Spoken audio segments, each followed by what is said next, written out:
कल कथा अपन एक सुन रहे थे राजा सुदक्षण की, जो कामदेश का राजा है। और उसका एक नियम बड़ा प्रबल है कि वो 108 बार भगवान का नाम निकलवाता है, शिव का नाम निकलवाता है, उसके बाद न्याय करता है, उसके बाद दान देता है।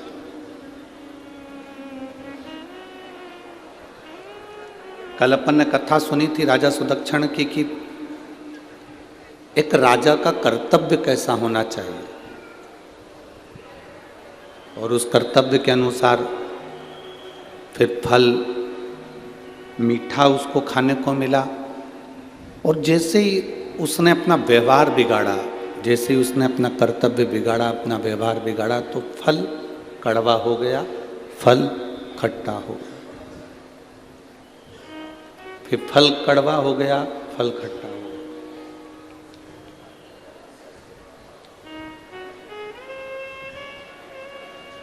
आप अपना व्यवहार जब तक अच्छा रखते हो, डीले कम कर दे बाबू, आप अपना व्यवहार जब तक अच्छा रखते हो, श्रेष्ठ रखते हो, तब तक आपकी जिंदगी में भी बहुत सारे सुख के अनुभव होते रहते हैं, आनंद के अनुभव होते रहते हैं।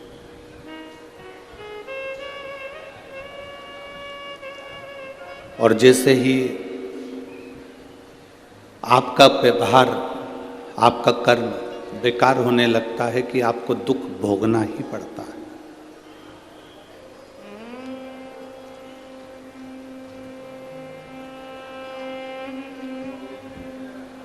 संसार में ऐसा कोई व्यक्ति नहीं जन्मा जिसकी जिंदगी में कोई कमी ना रही हो।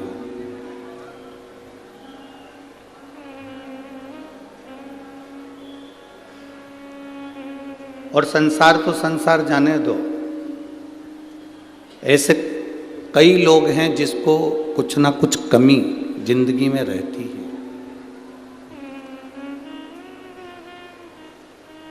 आसमान को भी कमी लगती होगी क्योंकि उसके पास में जमीन नहीं होगी, और जमीन को कमी लगती होगी कि उसके पास में आसमान नहीं होगा।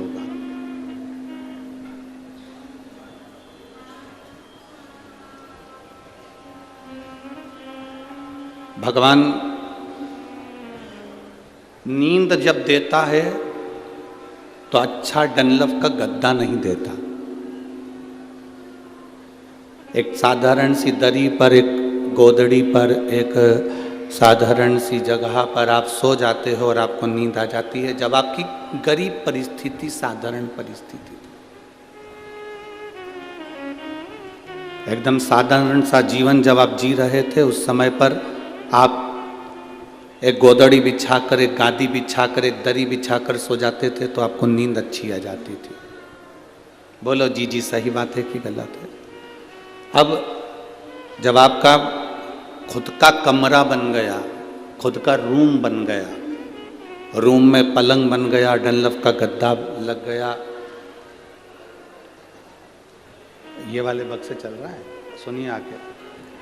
जब डनलप का गद्दा लग गया, अच्छा कंबल मिल गया, ओढ़ने के लिए साधन मिल गए, सब कुछ अच्छा मिल गया, सब कुछ।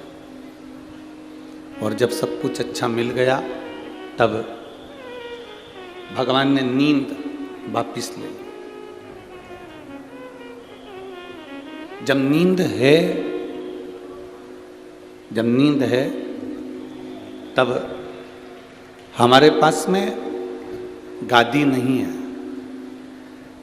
जब गादी है तब हमारे पास में नींद नहीं। जब भूख लगी तो हमारे पास में भोजन नहीं है, और जब भोजन है तब भूख नहीं लग रही, तब भूख नहीं। ऐसा कोई संसार में जन्मा ही नहीं जिसकी जिंदगी में कोई कमी नहीं, जिसके जीवन में कोई कमी ना हो। ऐसा संसार में कोई ना जन्मे। तकलीफें कष्ट, दुख, ये सब हमारे जन्म से लेकर मृत्यु तक हमारे साथ में चलते रहना है। ये चलते रहना। हमने जन्म लिया उस दिन से हमारी जिंदगी में ये दुख, ये तकलीफ, ये कष्ट चलना।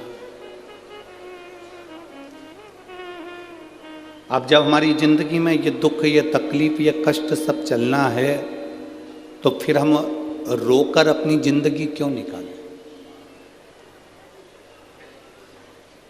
शिव जी के पास में जहर आया, विष आया, शंकर भगवान ने उस जहर को, उस विष को पिया। माता सती जलकर भस्म हो गई, शिव जी ने वो विष भी अपने हृदय में धारण कर लिया। दुख, तकलीफ, कष्ट, बीमारी, रोग, जीवन में ये तकलीफें, ये कष्ट, ये बीमारियां, ये तकलीफ, ये रोग हमारे जीवन में हमारे जन्म के साथ चलते हैं, हमारे जन्म के साथ। अब उसको तुम रोकर काट लो, चाहे हंसकर काट लो।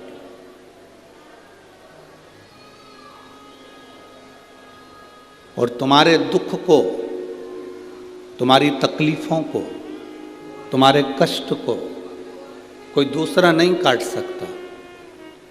तुम्हारे दुख को, तुम्हारी तकलीफों को, तुम्हारे कष्ट को, तुम्हारे दुख को तुम्हें स्वयं को काटना, स्वयं।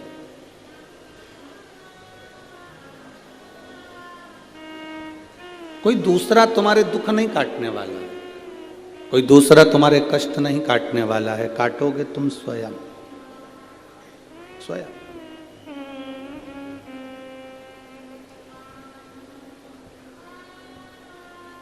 दुनिया में कोई पैदा नहीं हुआ जो तुम्हारे भाग्य को बदल दे। अपने भाग्य को अपन स्वयं कर्म कर कर, मेहनत कर कर, और शिव जी को एक लोटा जल चढ़ाकर अपने भाग्य को अपन बदल सकते हैं।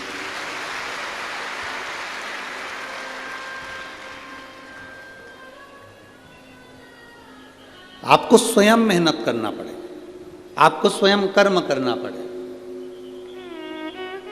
सियोर वाला महाराज नहीं आएगा तुम्हारे साथ में कदम से कदम मिलाकर तुम्हारे साथ चलने के लिए, पर इतना विश्वास जरूर कहता है कि सियोर वाला महाराज तुम्हारे साथ कदम से कदम मिलाकर चलने के लिए नहीं आएगा, पर तुमने जो लोटा भरकर जल चढ़ाया है, जब जब तुम्हें ठोकर लगेगी या तकलीफ आएगी, तो वो एक लोटा चढ़ाया हुआ जल महादेव जरूर तुम्हारे सामने।